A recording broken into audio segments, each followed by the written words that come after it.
Hi guys, welcome back to another video. My name is Shamira. If you are new to my channel, make sure you hit the subscribe button because I have tons of coding videos and a coding playlist if you are not aware of that, where I have over 50 videos on coding.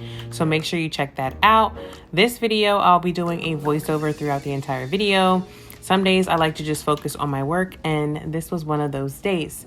But what I'm going to be sharing with you guys is some cases or scenarios that I came across. Make sure you give the video a thumbs up and let's get into it. First up, I have received a denial for CPT code 76830 with diagnosis code Z36.9. Diagnosis code Z36.9 reads encounter for antenatal screening unspecified, and at the very top, if you go to, I guess it would be like the subsection of Z36, we see that it says encounter for antenatal screening of mother, and there's an includes a note, encounter for a placental sample taken vaginally. Screening is the testing for disease or disease precursors in asymptomatic individuals so that early detection and treatment can be provided for those who test positive for the disease. And I put my own little note on the side where it says testing for diseases, asymptomatic, no fetal or maternal indications or abnormal findings. So we are just doing testing and we don't have any indications that there is a problem. The patient is asymptomatic. So because we're using Z36.9, this would be considered an OB patient, and CPT code 76830 is for non-OB patients, which is why this claim was denied. And the one that they should have used was the 76817.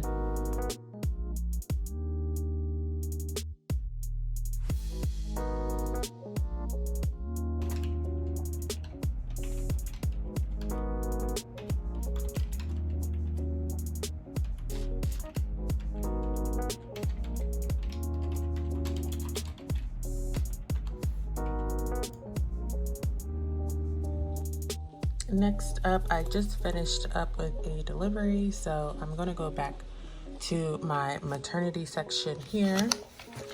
And what I reviewed was a C-section. So you see cesarean delivery, and the CPT code that I had billed was the 59510 for routine obstetrical care, including antepartum care, cesarean delivery, and postpartum care. And I wrote global there because for commercial payers, and I believe in Pennsylvania, it's only UPMC for you. It's a Medicaid or government assistance insurance. They allow you to bill global as well. All the other MA products or Medicaid insurances, they do not want you to bill global and include antepartum, delivery, and postpartum together. So that is what global means, when you include all the services provided throughout the pregnancy in one charge. But what else we did in this delivery was a tubal ligation, or when the patient gets her tubes tied. You will find that CPT code in the oviduct, ovary area. And right up here under incision, you'll see it's an add-on code, 58611. So you do not need to put a modifier on this because it is an add-on code. Add-on codes do not get modifier 51. And that CPT code reads ligation or transection of fallopian tubes. So you could do one tube or both when done at the time of cesarean delivery or an intra-abdominal surgery. This is not a separate procedure, meaning you cannot bill this alone by itself. It says list separately in addition to code for primary procedures.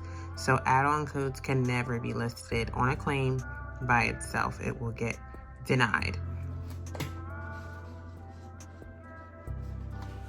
Always remember, when you are looking for a diagnosis code, you want to start in the alphabetic index first, and then you can either write this code down or write multiple codes down that you get, and then you want to confirm them in the tabular list. So that is what you see me doing here.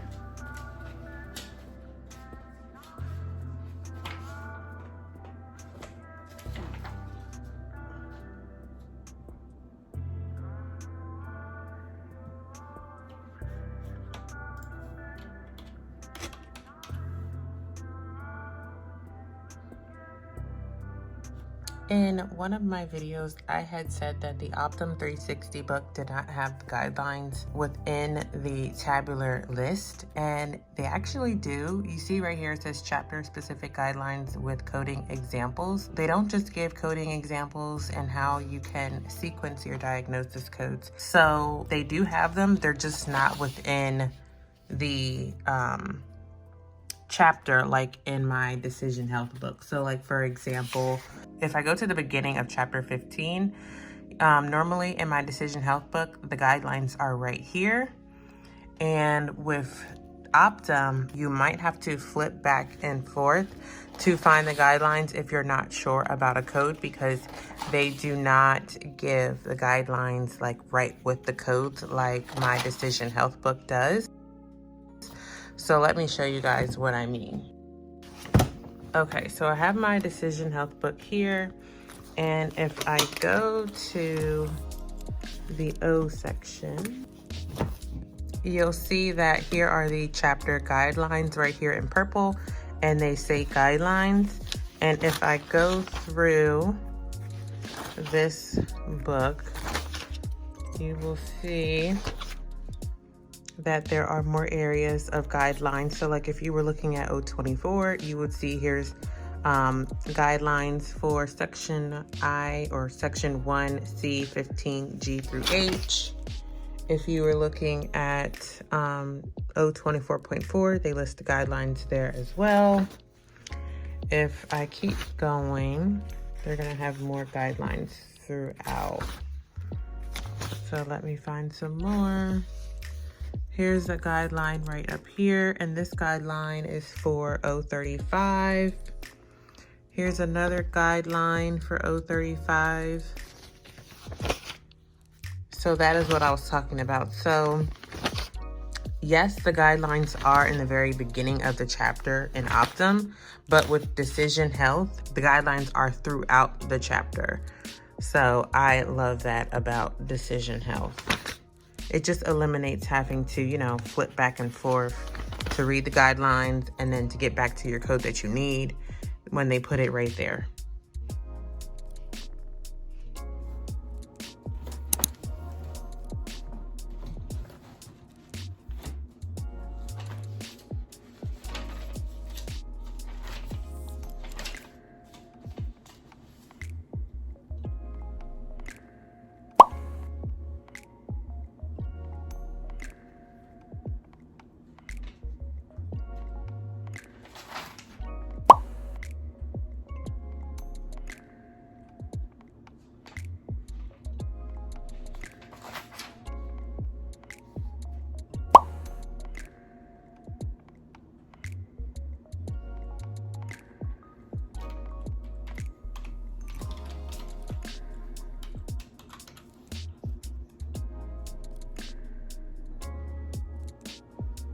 Okay, so a little bit ago, I was telling you guys about Medicaid payers, right? So I have this MA crosswalk that I got from my employer, and what it is basically a guide to help me remember what delivery codes the payer wants you to bill. And for AmeriHealth, you see that they only want you to bill for delivery only, which is 59409 for vaginal deliveries, 59514 for cesarean deliveries, 59612 I believe is a VBAC, and then 59620 is an unsuccessful VBAC. 59612 is the VBAC successful, and then 59620 is an attempted VBAC. So AmeriHealth in Pennsylvania does not want you to bill global, and billing global again is when you include antepartum, delivery, and postpartum all in the same service or all on the same claim. So that is how AmeriHealth wants us to bill. When it comes to Medicaid, they allow us to bill for delivery and postpartum. They want us to bill 59410, which is vaginal delivery, including postpartum care. So you see that 59410. And for cesareans, they want us to bill 59515, which is cesarean delivery, including postpartum care. And same for United Healthcare, they're the same way. They want you to bill delivery and postpartum. Gateway, they allow you to bill for delivery only and delivery and postpartum if you guys are providing the postpartum care. So if you're not providing the postpartum, you would only be billing for delivery only. And then last up, we have UPMC for you. I told you guys they allow us to bill global. We are going to bill, oh, sorry, I went down, I meant to stay up here. We are going to bill the vaginal delivery global, which is $5,900 with the U7 modifier. If it's cesarean, we would do the $5,910. And then for VBACs, vaginal after cesarean, it's a $5,910. And if it was unsuccessful, it's not on this sheet here, but it would be the $5,918 for an unsuccessful VBAC. And that is for UPMC for you. They're the only Medicaid payers in Pennsylvania that allow us to bill global. Aetna, Better Health, they want us to bill for delivery and postpartum only. So whenever you're billing for delivery and postpartum, you should have either E&Ms billed for the antepartum visits, your prenatal visits. And let's say, for instance, the patient may have had commercial insurance. So let's say Blue Cross for the prenatal visits, but then that termed and now the patient has, let's say, Aetna, Better Health. You can submit the 59425 or 59426 depending on how many visits she had. So here's that charge right here. You can submit the 59425 or the 59426 to Blue Cross, and then once the patient goes to delivery and she has Medicaid insurance, you would bill for the vaginal delivery and postpartum care. You do not bill global because Blue Cross is reimbursing you for the prenatal visits you provided. You cannot bill global again because now you're trying to get Medicaid to pay for the prenatal visits when Blue Cross is already paying for that. So I hope that makes sense.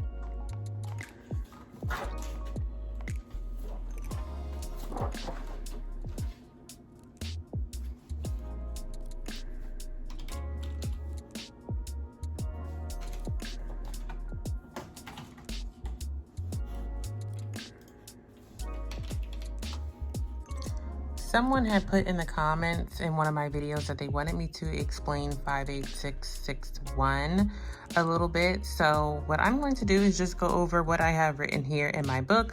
And I usually bill 58661 if I see a patient with unilateral hydrosalpinx, if the patient has, let's say, a cyst on the ovaries, and we also remove the tube, or if there's some type of disease process of the tubes or the ovaries and we are removing them, whether it be partial or total oophorectomy or salpingectomy. So if we're taking the whole tube or if we're taking part of the ovary, we bill 58661.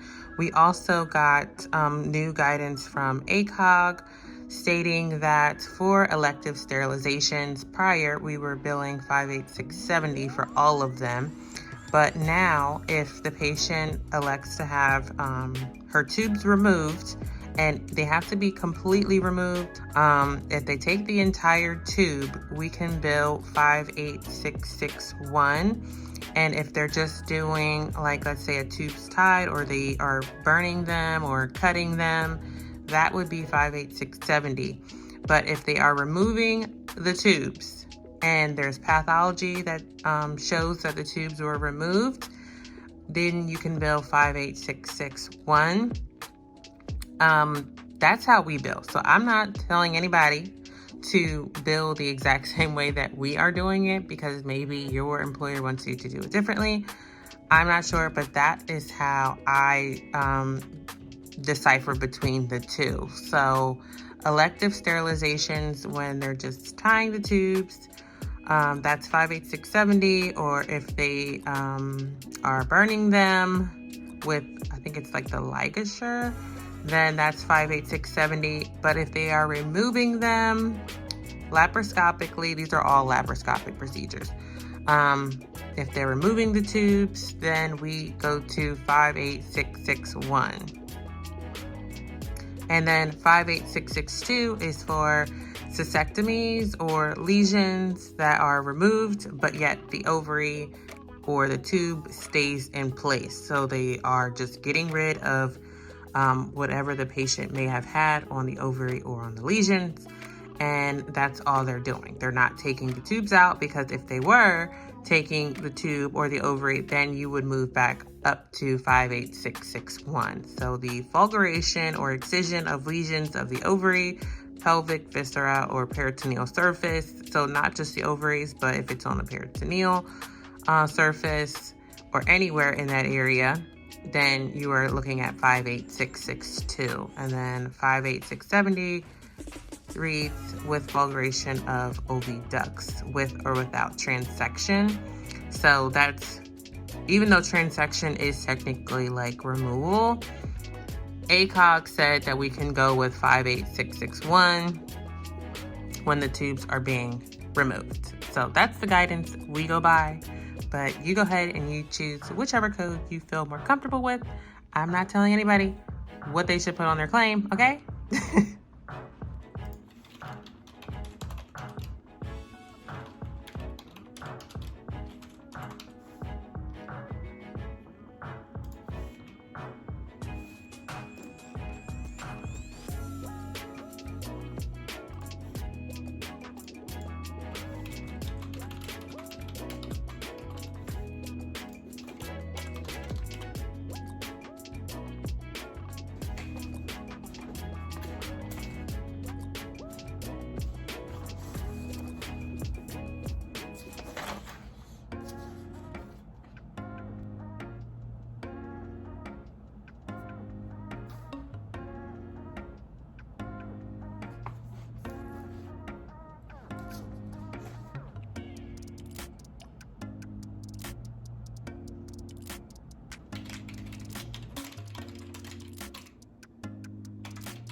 Okay, you guys, that is it for this video. I hope you guys enjoyed it. Make sure you subscribe to my channel.